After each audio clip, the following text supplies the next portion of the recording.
Cool. You want me to clap, yeah? Okay, cool. All right. Hello, everyone. This is the first time we're doing a podcast like this, and yeah, hopefully it will go well. Today we have Tim Orr with us, actually, visiting instructor from San Francisco, right, Tim? That's correct.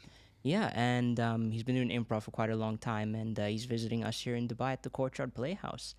And Tim, the first thing like I'd really like to know is to actually get to know about you more because I don't actually know about you very much. True, right. So when did you start doing improv? I started doing improv in 1988. Okay. Yeah.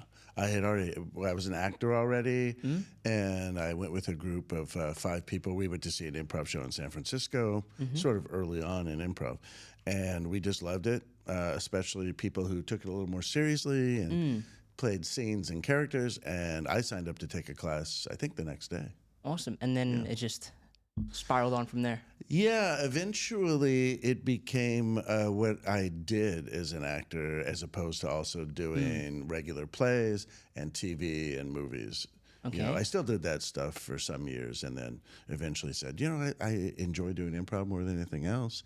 I can actually make money at it, especially through teaching, and so I just shifted to do it full time. Yeah. And you've been a part of a lot of like improv troupes, right? Yeah. What's the one that you're currently attached to? Several. Okay. I've always been part of several. The big group in San Francisco, it's got its own theater and it's got hundreds of people coming through it, is called Bats Improv. And that's where I started in 88. And I had a 3-person group for 27 years called Three for All. I have a group called Improv Playhouse, which is 5 of us, sometimes 6. And I have a 2-person group with someone I perform with out of Berlin in Ball Lorry. We do a duo show, so at least, you know, those 4 have always been around. Yeah. And I mean, having worked with you now for a little bit as well, you know, I've seen you do like insane things and crazy things on stage, and it's actually very inspiring as well. And I just want to know, like, do you always want to try and innovate in all of these different like shows or troupes? Do you always try and do something new? Well, I have a quick question for you. Sure. When you say insane or kind of crazy stuff, what are you talking? What part of improv are you talking about? Well, for me, to be honest with you, I studied acting at university for 3 years, but that was scripted acting and acting for film and TV. And I've only been doing improv for about 6 months now, so I'm still learning like a lot of the concepts and the basics of it. And it's actually a lot of unlearning what I've learned at university to help me go forward. So when, you know, I see you do like stuff in the moment, I'd find it difficult for myself to, you know, calm down, slow down, be in that moment, see everything that's around me, know who I am in that scene, and make that decision like that. Oh, yeah, right. The spontaneity part of it. Yeah, and yeah, you're just so quick with it. You know, you've always told us about the skydiving idea that you've had, and I'm like, how would you even do it? That was related to, we were talking about starting scenes right in the middle of something happening. And, you know, all that stuff comes with experience, but it also comes with an approach. You know, different groups have different approaches, and I was very fortunate when I started improvising. I fell in with some people who had already been improvising between 5 and 10 years. Okay. And at that time, everybody was doing games, and that was pretty much it. And then they were like, let's just do scenes based on simple suggestions. And then some of them had this really brilliant idea to do long-form stories, full-length stories like a movie, improvised. And I fell in with that group and was in those groups from the beginning when we discovered that. So you were asking about innovation. I guess my goal isn't to innovate per se, but I'm very competitive. You know, I coached sports for many years. I played sports, and I kind of think even if you did something as an amateur, the only reason to do it as much as I do it, which is kind of full time, is to try to be the best in the world. All right. I mean, why not? Yep. If you're going to spend all your time at it, why not say, hey, I want to be the best in the world at this? Apply yourself. Yeah, apply yourself and compare yourself to what's happening out there, and say, am I current with the things I'm trying in improv? Because there's so many, as you know already, Yeah. what you're finding out is Yeah. how many aspects there are to improv. Yeah, there's so many layers to it than just, stepping into a scene. Yeah, a regular actor memorizes lines, does Yeah. research, and portrays what someone else created. Exactly. So, but an improviser creates the dialogue, creates the movement, creates the characters, creates the format of the particular show. So the percentage that you get to be a creator, an artist, when you're improvising is far, far higher than when you're an actor. An actor is an interpreter. Yeah. And an improviser is something completely different. Yeah. And I kind of embrace all those roles. I'm trying to get better at all those things. And you could do improv 100 years and you'd still be a beginner in many ways. Yeah. The one thing that I really liked how you actually described an improviser was as an editor. Because I never thought of it that way. Part of what we're doing. Exactly. Yeah. Going up there and thinking like, okay, cool, let's move on. When is that scene over? Yeah. When when does something new need to happen? Exactly. And I think traditional actors who do scripted plays and that are afraid of breaking that mold of like, telling the audience like, okay, cool, there's a pause here, let's move on. Or 30 years later, or, well, they can't. Flashback. It's scripted. Yeah, exactly. Yeah. So it's just those gears that are difficult to get churning. Oh, sure. If you're 6 months into improv, I mean, I think the first 2 years are just kind of going, well, wow, there's that aspect, that aspect, and I'm supposed to combine all those while I'm on stage. So you're a newbie for sure. Yeah. I'm going to give you more slack than in the show tonight. Oh, look, it's never really affected me. Like you said, I've always tried and be the best that I can. Yeah. Well, just to put my comment in perspective too, we did a show last night, and 6 of us, where we were telling 3 stories at the same time that alternated in no particular order between them. And it's far more challenging in some ways than what the folks at the Courtyard Playhouse are used to doing. For sure. In terms of transitioning and playing different characters and things like that. And the show went really well. I was very, very happy with it. We had so much fun, actually. We're still talking about it today. So, good. Yeah, and we have another one lined up for tonight and tomorrow evening. Tomorrow, the real Valentine's Day. The real Valentine's Day. So we have to go hard on the love theme tomorrow. Oh, yeah. All 3 nights we're doing love stories.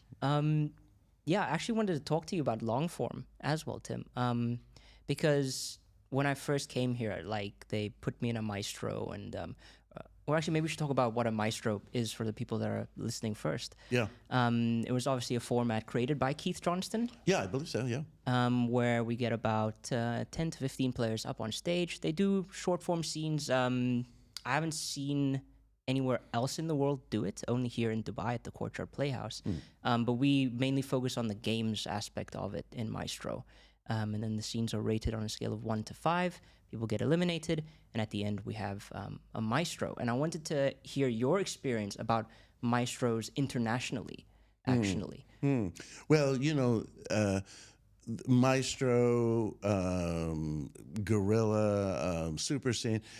A lot of improv formats are based on sort of a competition, and with the concept being that the audience is very involved because there's a competition. We did that in San Francisco for years. Not so much Maestro as theater sports. Okay. Which is similar in some ways. Yeah. And that's fine as an improviser. I think it's good for you to do games and to learn those things. After a while, I think usually the arc of an individual improviser is that he or she would like to do different kind of work. Maybe still play games, but also do scenes that are not games. They don't have a game in them. It's just a situation with the characters. And also stories, and that's where long form comes into it a little bit Yeah. more, where we tell stories up to an hour and a half long, both 45 minutes intermission, 45 minutes, and those are roughly equivalent to the length of a movie, and so you're able to tell a full story in that amount of time. But my experience with directed formats where someone's off to the side telling people, making suggestions about what they might do, and also competitive formats has lessened over the years. I've become less and less interested in it personally. Okay, cool. Yeah. Yeah, like the progression that you were describing is actually, I think I'm there right now. Yeah. Like I've had my fun with the games, but now it feels like, very samey and restrictive in a way. Yeah, it's a particular way to approach things that you don't get to use your full acting ability usually, or your storytelling ability. Yeah. And if you have a desire to be that kind of improviser too, then you also want to throw that in the mix. Yeah, and I mean that's why I've gravitated towards long form now. It's because I love that storytelling aspect of it, soaking into the character of it, and Yeah. so I guess that's our segue into long form. Sure. So- I want to say, by the way, Oh, cool. that doing games is great for improvisers, and because it teaches you that you have to make things work in a certain format. Because when you're an improviser, you're getting on stage, you have nothing. So whatever you do with other people is what the show is. And there's a million ways to make improv work, and games are super helpful in teaching Kickstarting you all those. In doing what? Kickstarting it, I guess. Well, yeah. I mean, you have to start somewhere, and they have a certain what would you call it? I guess they each have their own little tricks to them, and learning those is good for improvisers, I think. And I don't recommend to improvisers in general that they get into long form right away when they improvise, because I think they lack the urgency that games require sometimes, and they settle into the information of a long form story without knowing how to make every scene compelling. I understand what you're saying, Yeah. actually. Because it can be really overwhelming to jump into that environment. Yeah, and you maybe don't appreciate yet the connection you have to have with other players and the energy you have to bring to it to really make it work. Yeah. So talking about long form, what has been your favorite? Like, do you have your favorite memory about doing long form that sticks with you? Oh, I have a bunch, but I remember when we say long form, for those of you listening, it means different things to different people, but it means scenes and stories that are longer, anywhere between let's just say 10 minutes and an hour and a half. So there's more story involved generally, and there's more of an arc. We did a show. We used to do a New Year's Eve show in big theaters, 400, 500, 600 people, and it was always packed. And we did this every year for years. And I do remember we did an amazing musical number. It was not a musical, but a song just erupted. It was based in World War II, and all this espionage stuff was going on. And there was 3 scenes at the same time, the split focus thing, where more than one scene is happening at the same time going on. And we got a standing ovation going into intermission, which I'd never seen before or since. I've never seen a standing ovation going into intermission. But it was a really wonderful scene. And I've heard from a lot of people that song dance routine and the story that happened during it is their favorite moment they've ever seen in improv. That was sort of remarkable. And I also remember something similar, that just doing something physical, pretending to climb up into a tree, going into a tree house and joining people during a show, amazed an audience so much. They'd never seen people doing that kind of work. Where they're moving around during the improv and pretending to do things. that they went cuckoo. Like Yeah. for us, it's nothing. We're used to moving, Yeah. but we go up and we get into the treehouse, and the audience was just flabbergasted. Yeah. But I remember so many moments. I mean, there's so many great opportunities you have as an improviser, because if the audience has a feeling and they're amazed by something or overjoyed by it, you're going through the same thing they are, more so than a actor who does scripted work, because you're having the same experience. Yeah. You're riding the same wave with them. So you're like, wow, that's working. Like, this thing is working that we're creating, and we're working together so well that the excitement level is just going up and up for the audience. And so it's sort of an amazing symbiosis you have with the audience. Yeah, and I mean, it's also a magical moment on stage when you're just so in sync with the rest of the players as well. And it just flows so smoothly. I think one thing people are looking for when they come see improv, I'm sure of it, is the cooperation between people. You know, in our world, people don't cooperate. We all know that a lot at any level of society. And so to see a great improv group do a really good show is very similar to seeing a great orchestra, a great dance troupe, a great sports team, where they're cooperating to this level where it just overjoys us as people to see that. And it sounds simple in some ways, but in fact, it's really not, as you're experiencing as a newer improviser too. You know, I have so much on my mind. Yeah. It's easy to get a little disconnected from other people and juggle the balls of improv that you have to juggle. And there's a real remarkable quality to improv when it's going really well. Yeah, like I said, it's almost magical. At that point.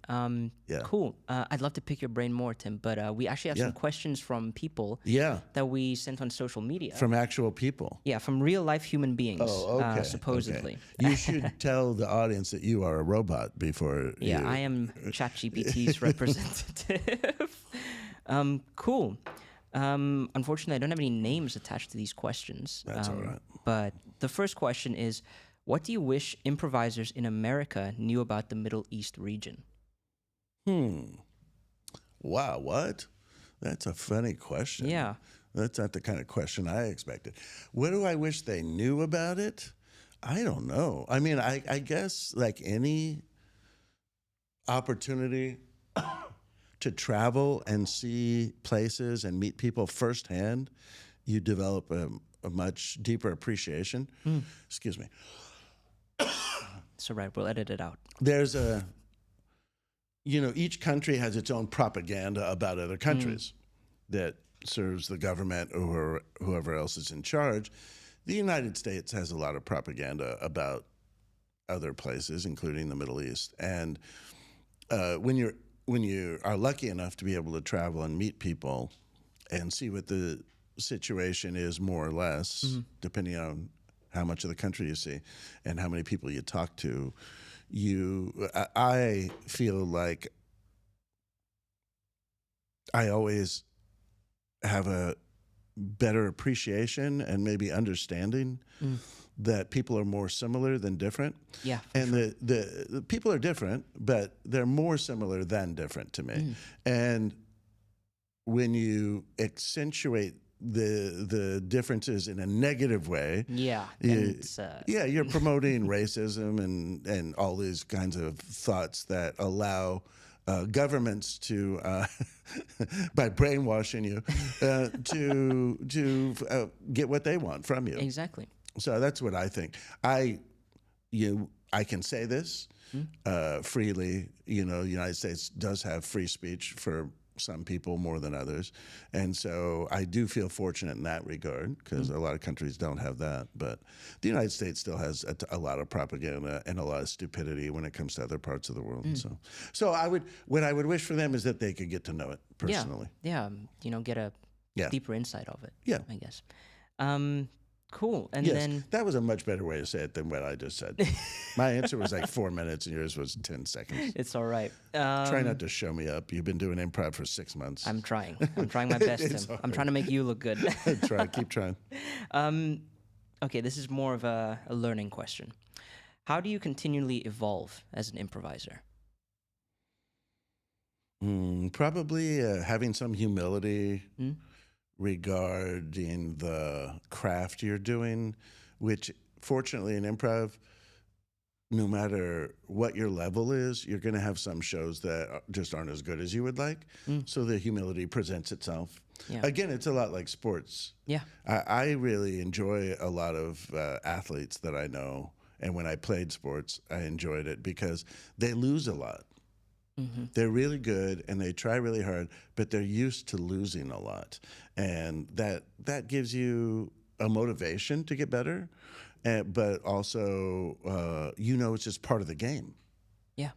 And it's great as an improviser to identify a couple of things you can work on for a given period. Improv itself is such a big thing. You can just go, ooh, I want to be a better improviser. It almost is saying, like, I want to be a better human being without identifying a few steps you could take. So I recommend improvisers usually that they pick one or two of their main things that they need at that point in their improv careers, and they focus on those for at least 6 months. Yeah. And then if they feel like, yeah, okay, I made a lot of progress, that's great. And if they didn't, keep doing it for another 6 months. Yeah, and I mean, Challenge yourself. Yeah, go. The advice I give people often is go toward your weakness. So if you're very good at playing characters and you have a rich variety of characters that you're able to play in the moment, maybe you're not very good at space object work. Yeah. That is mime. We call space object work in improv, and that kind of part of improv. So you can focus on your weakness, which will make you stronger in that regard. That's why I think improvisers have to be careful, because if they do the same formats all the time, yeah, you fall into patterns. they start doing shtick, Yeah. which shtick isn't a compliment, really, right? It's like we're phoning it in a little bit. And so you need to go toward your weakness as an improviser. And since we all have weaknesses and we can work on them forever, there's always something to work on. Exactly. Yeah. Yeah, something I have to constantly remind myself is that, it's disposable theater at the end of the day. And I mean, I've talked to so many people at the theater as well, where they've done a 2-3 minute scene and it didn't go particularly well, and they get so hung up on it. Yeah. And it eats them. We're like, oh, that wasn't great. Like, oh, why am I gonna, like, I don't want to do it again. And I mean, I think all improvisers have that moment. Yeah. You can't beat yourself up too much. Exactly. You have to move on. Exactly. There'll be another scene. Yeah. Yeah. You have to. Yeah. Cool. Oh, this is an interesting question. Who are your favorite improvisers to learn from? Well, unfortunately, mostly these days, I don't have time to take a lot of classes, but I learn a lot from people working with them. Okay.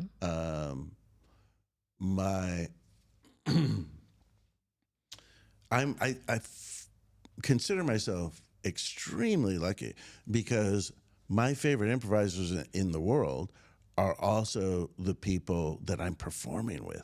Oh, okay. And I think, wow, am I lucky? It's like I just wound up being in the right place, right time for my taste. I love working. My partner Regina Saizi is amazing, improviser, the best character actress around. I learned something from working with her. Another partner that I work with regularly is Lisa Rowland, also from San Francisco. Okay. Regina and Lisa are both from San Francisco.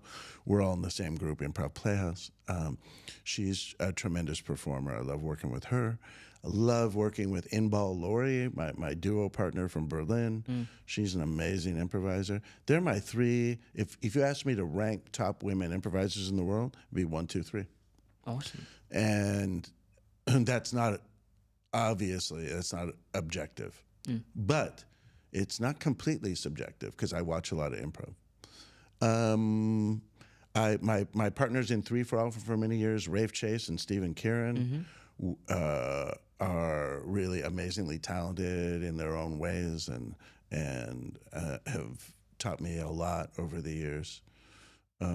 But like I said, I fantasize about taking classes, and I don't find a lot of time to do it anymore. Yeah. And I should. But if I took classes right now, it probably wouldn't be improv. It would be singing, or maybe some dance stuff, or maybe even playing an instrument.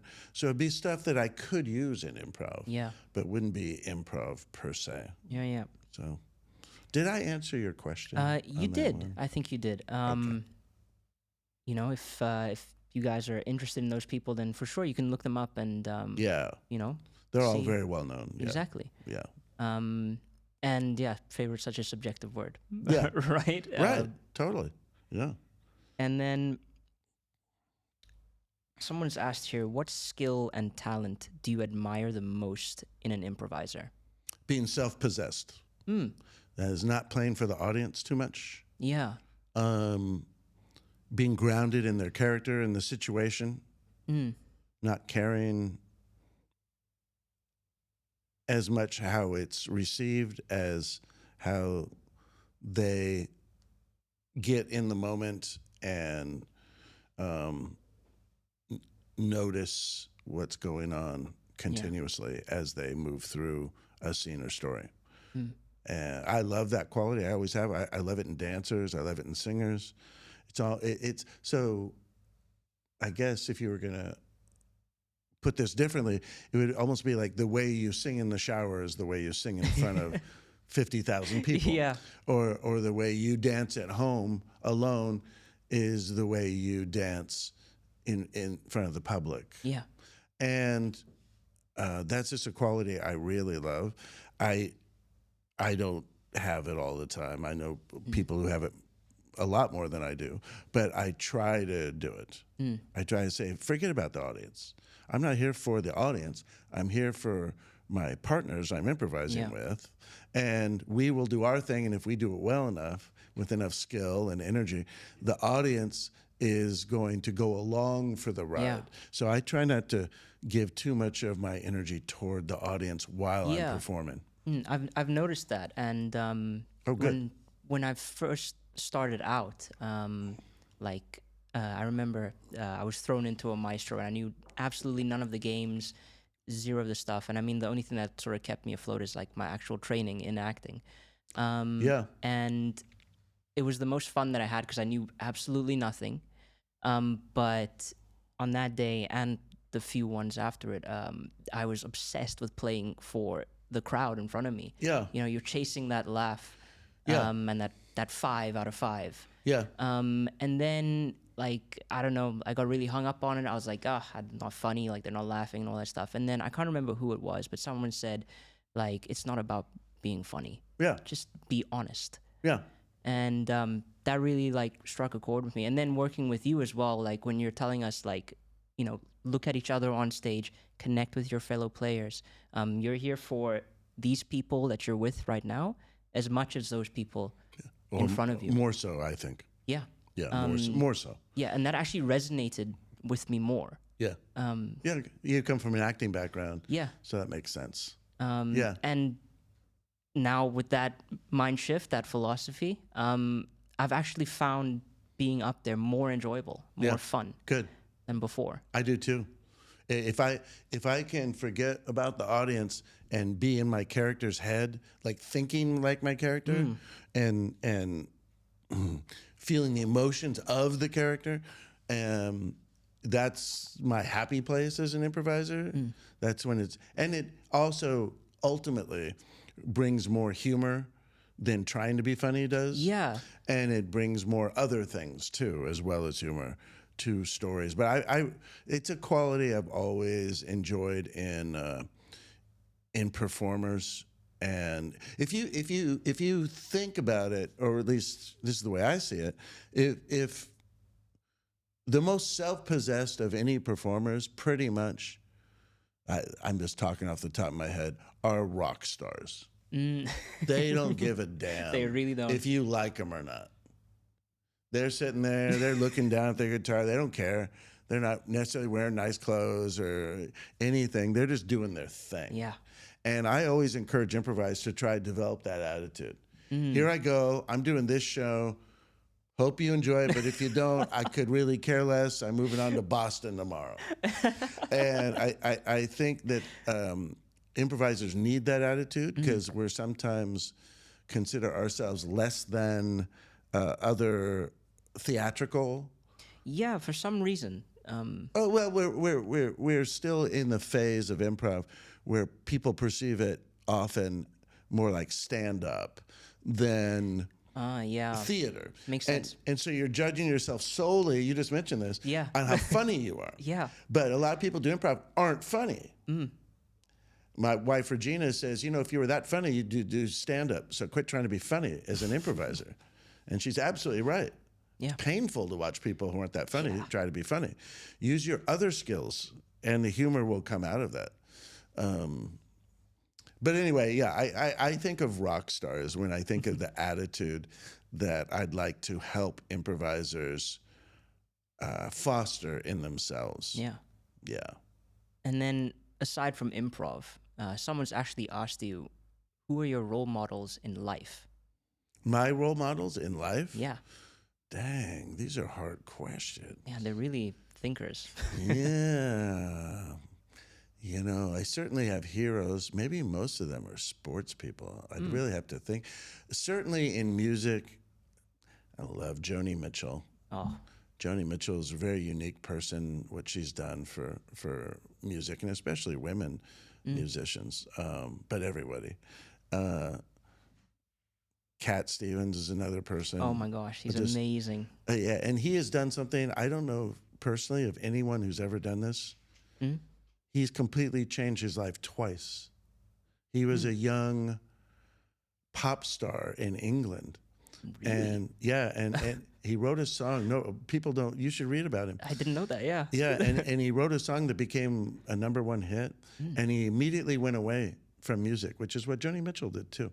And he reimagined who he wanted to be. He came back. He wanted to write more serious songs, more personal songs. He came back as Cat Stevens. Oh, okay. Then he was very famous as Cat Stevens. Then he went away and he went, do you know that he went to his Muslim roots? And Yeah. I remember and he's him got a talking whole about that. second life now, a third life. So it's really extraordinary. I don't think I could do that personally, but he's completely changed who he is 3 times in one lifetime. So those as musicians, Muhammad Ali No, yeah. was incredibly cool dude in many ways, unless you were boxing against him. And who else? Willie Mays. I don't know if you know who that is. I haven't. He's the best baseball player ever. Okay. My dad loved him so much, and I grew up watching baseball with my dad and going to games. And Willie Mays is just the best, man. What an amazing athlete. I mean, cool guy. When he came into baseball, it was mostly still segregated. They were just starting to allow black people into the major leagues. Yeah. At that time, he was one of the very first people to come in. So he knew how hard it was and how much racism you had to endure when you were traveling around the country.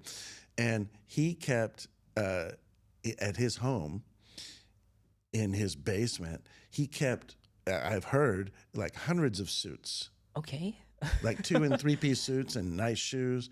And when there was a young black player who joined the Giants, the team he was on, the San Francisco team, he would take them, and even from other teams, he'd take them down to the basement, and he goes, everyone's going to judge you really hard now. You have to dress nice. And he goes, so pick out a couple of suits you really like. That's really cool. To everybody, he's just cool. He Yeah. never told anybody about it. People actually had to find out about it. Yeah, I don't know. He's kind of my idol in some ways too. Yeah. That's really cool. Very varied choice. Yeah, I guess so. Yeah. It's funny, I can't answer that right away. I don't think anyone really can. Really? If someone just like outright says, "Hey, that one person," Yeah. I don't know. I think having it nice and varied and having a lot to influence you, Yeah. I think that's really good. Yeah, sure. For you. Do you have somebody? It's the same as you. I can't think off the top of my head of like one You sole too, huh? person. Yeah. But definitely a few musicians. that are out there as well. How For about me, you guys? You got anybody? You have an idol? No? probably Nelson Mandela. I asked the people who are recording us, but Yeah. think about it. Think about it. I'd probably say like someone like Nelson Mandela is something I really look up to. Yeah. Right. In politics? In politics, He's unbelievable. yeah, and just like his stoic demeanor. I mean, after all that happened to him, and he still managed to keep his cool and not let hatred eat away at him. Well, who knows how much it did over a certain time, but Yeah. not defeat him anyway. There we I mean, go. I couldn't do that. No, I'd come out of there with my machine gun blazing, I think. Yeah. yeah. So I think that's really quite impressive. Yeah. Cool. I think we're approaching our time, Tim. So before we close off, is there anything that you would like to leave with the people listening before we close out? It doesn't have to be related to improv. It can be anything. Yeah. I'd just say if you're in a position to do it, you might have to do a job that you don't absolutely